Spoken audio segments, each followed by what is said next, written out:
Hi, this is Sally's Book Talk, bringing you the best global books every day.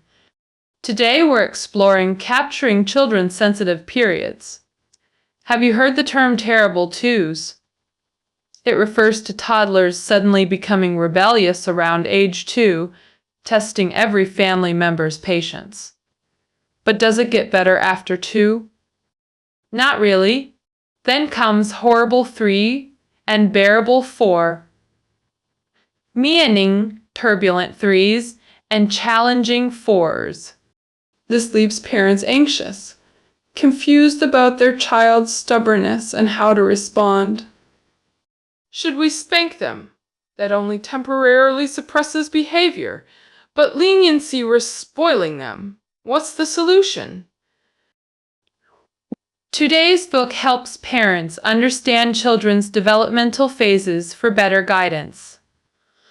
First published in 2004 with 3 editions, this 600,000 copy bestseller reveals childhood mysteries, hailed as China's most influential early education classic. Author's son, Ru Kui, Child Education. Expert since 1980s, specializes in Montessori education, works like Love and Freedom and Mind Growth series. His books guide millions of parents, with multiple reprints. He founded China's first Montessori kindergarten and international school, spreading scientific education philosophies. Analyzing 200-plus cases of zero-swags age sensitivities. The book demystifies developmental phases, not complex theories, but natural growth stages. These are periods when children intensely focus on mastering specific skills through repetition, crucial milestones for mental growth. Now I'll explain children's 6 key sensitive periods: sensory language, order, aesthetic, social relationships, and artistic expression, along with parental guidance strategies. First, let's examine the initial phase. Sensory sensitivity period. After birth, baby's first self-entertainment, beyond feeding and sleeping, is discovering their hands through mouthing. For infants, successfully bringing hands to mouth constitutes developmental milestone, comparable to climbing Everest. Initially unaware of their limbs, newborns often startle themselves with random arm movements. This discovery leads to deliberate oral exploration of hands. Babies not only recognize their hands, but master intentional control. Hence the endless repetition of hand-mouthing to reinforce this skill. This marks the initial oral and manual sensitivity stages. Before age 2, oral and manual exploration often occur simultaneously. Children perceive world through mouth-hand coordination. Mouths serve as primary sensory organs beyond nutrition, their window to discovery. They taste everything: hardness, texture, flavors, creating experiential database. This repetitive experimentation becomes endless fascination. Common scenario: when offered multiple snacks, they'll sample each sinually. This is oral reconnaissance, not hunger-driven. Curiosity drives this multisensory investigation. As manual dexterity improves. Through exploration, grasping evolves from whole hand, grabs to pincer precision.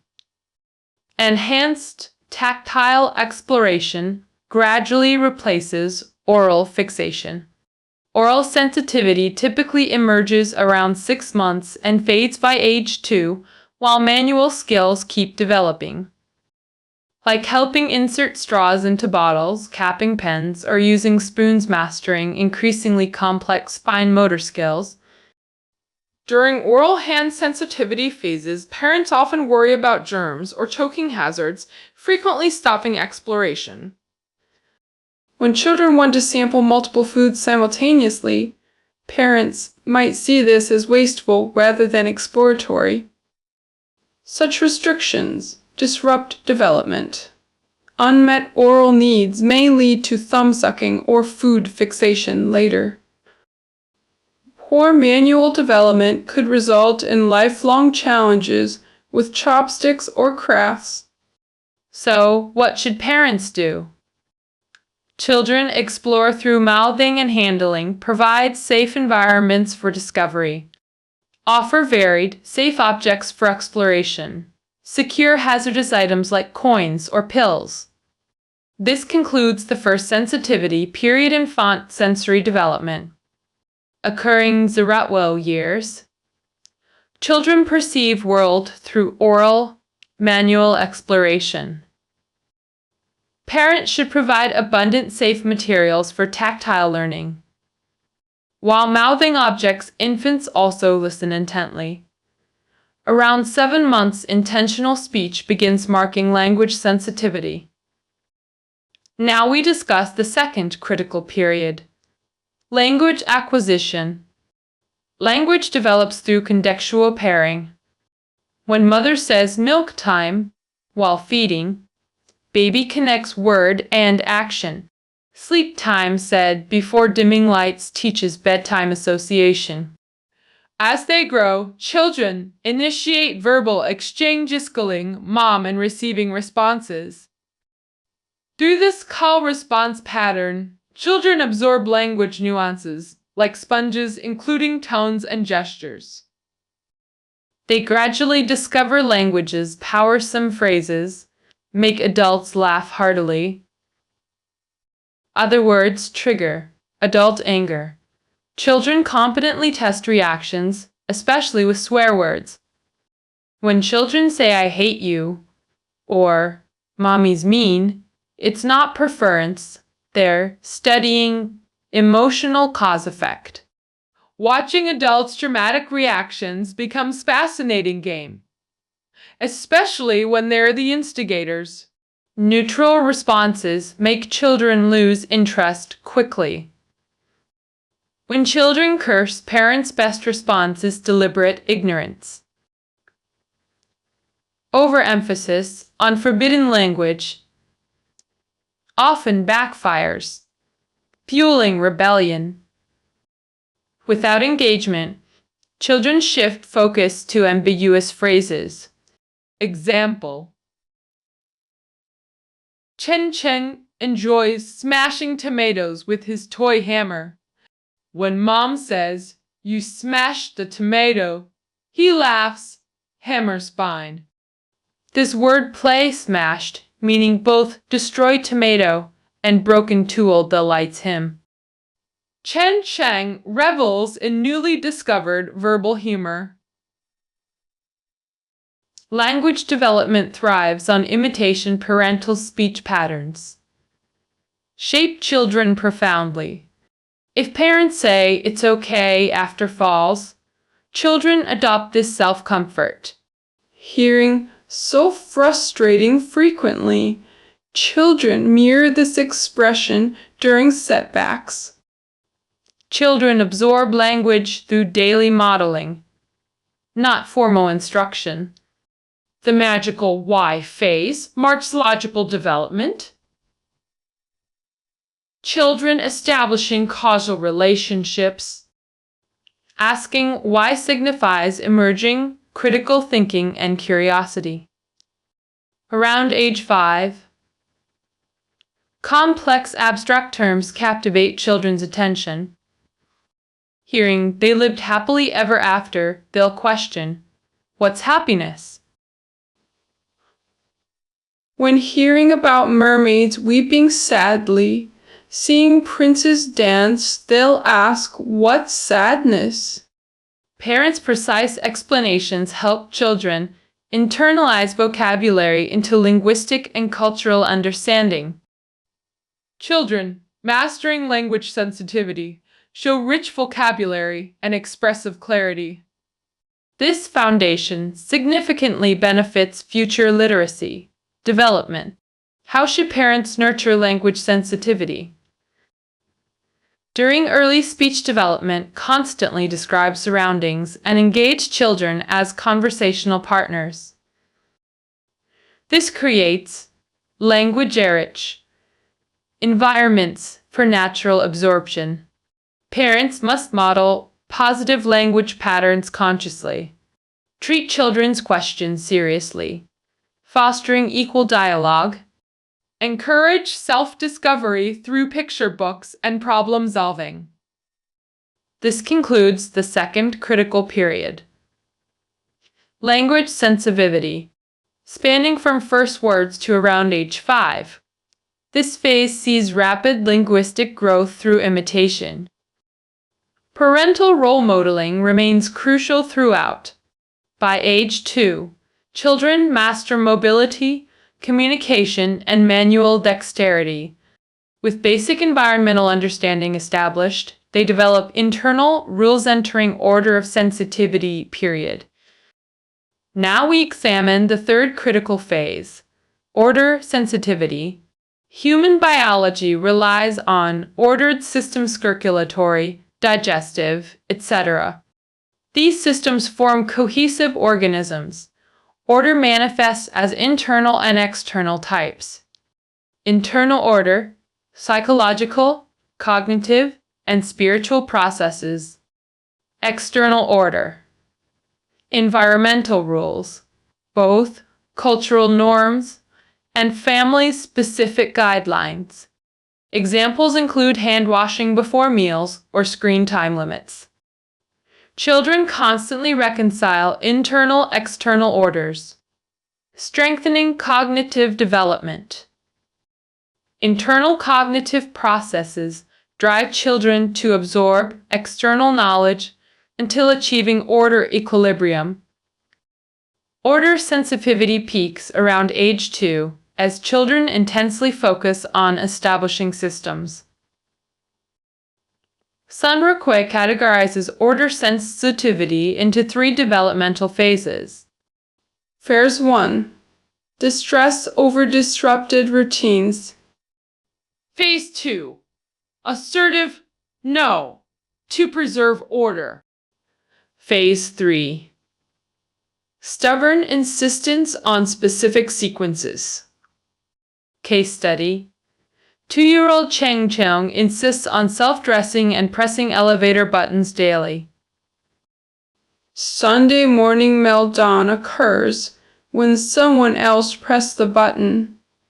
Mother's explanations fail.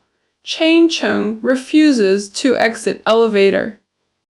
Compromise. Returning to 11th floor to redo the elevator ritual. Cheng Cheng still cries, demanding to press that specific button. Classic order sensitivity behavior.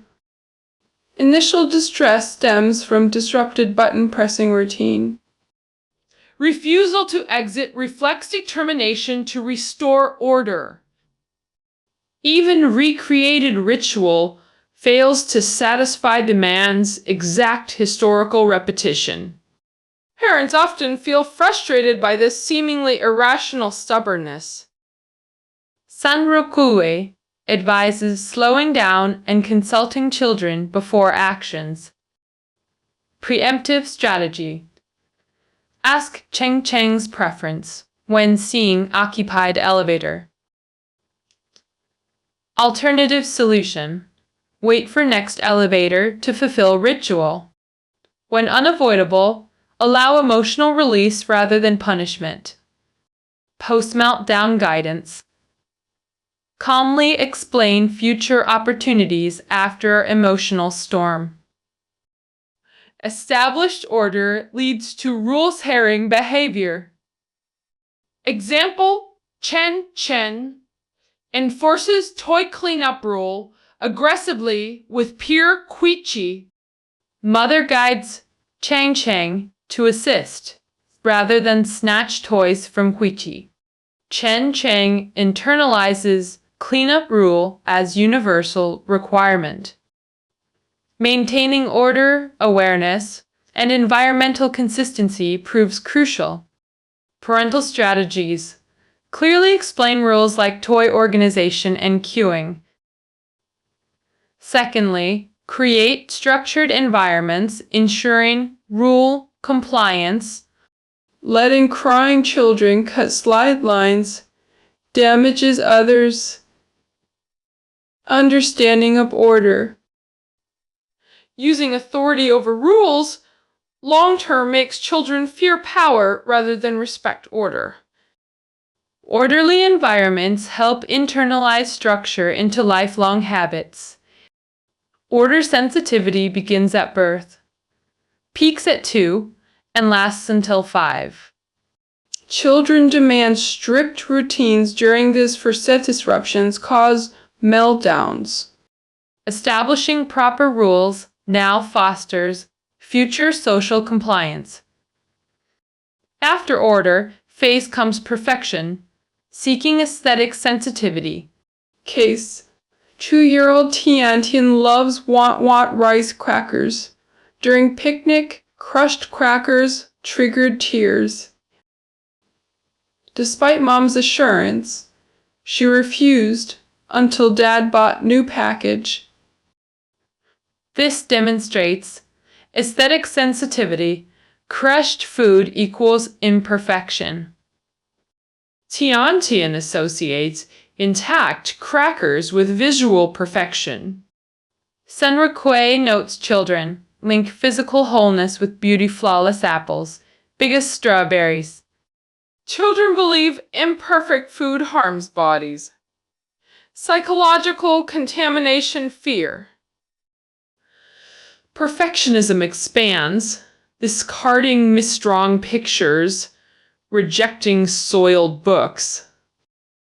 Through perfection seeking, children develop personal aesthetics and eventually self-styling. Around 4, children experiment with fashion girls, trying heels and lipstick. Parents often misunderstand this phase, sometimes causing insecurity through criticism. Sun emphasizes aesthetic shape, morality clean, environments teach beauty, preservation. Examples: anti-littering values stem from aesthetic concepts of cleanliness. Reinforce perfection concepts. Clean walls, tidy appearances, build moral foundations. Aesthetic sensitivity fosters environmental ethics. Guide this tendency wisely. After order and aesthetics, children enter social relationship sensitivity. 3-year-old Cheng Cheng yelled, "This is mine!" when Jumpy took his beach toy without permission. Jumpy's mom requested sharing, but Cheng Cheng's mom respected ownership boundaries. Forced sharing teaches improper acquisition methods, hindering ownership understanding. Possessiveness isn't selfishness, it's foundational for ownership concepts. Around 4, children master ownership and begin enthusiastic trading. First, social interactions. Initial exchanges involve snacks evolving to toys with inevitable conflicts. Example: Chocolate 4 toy card trade disputes require adult non-interference for natural resolution. Through failed trades, children learn negotiation and reflection organically. Adult interference with trades, like playing 4 cards, disrupts social learning.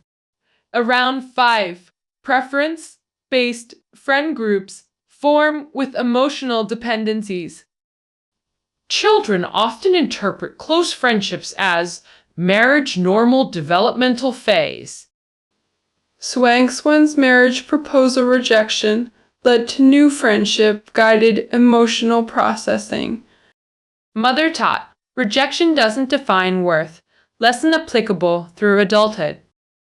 Children's direct interactions risk hurt space, for self-resolution builds resilience. Parents should validate emotions while encouraging problem-solving independence. Social sensitivity period forms societal foundations. Observe more, interfere less. Emerging artistic potential manifests through color, exploration, and drawing development. After age 4, children's painting enthusiasm requires parental restraint. No corrections like sun must be in sky. Let them create freely, assisting only when asked. Some parents consider enrolling art-loving children in formal classes this wise. This constitutes the second common mistake in handling artistic sensitivity. Rigid techniques like composition drills transform art into chore. Fixed patterns, green leaves, brown trunks destroy imagination spontaneity. Provide paper and quiet space during artistic sensitivity. Formal training waits until 6. Sixth sensitivity, artistic expression. Preserving creativity outweighs technical skill. 6. Sensitivity recap. 1. Sensory oral manual. 2. Language verbal power. 3. Order rules. 4. Aesthetic perfection. Morality. 5. Social relationships. 6. Artistic creativity. Sun Ru Xue notes. Missed sensitivity windows before 6 can be remedied with love and understanding. Parents must discern children's innate needs rather than suppress them to unlock potential.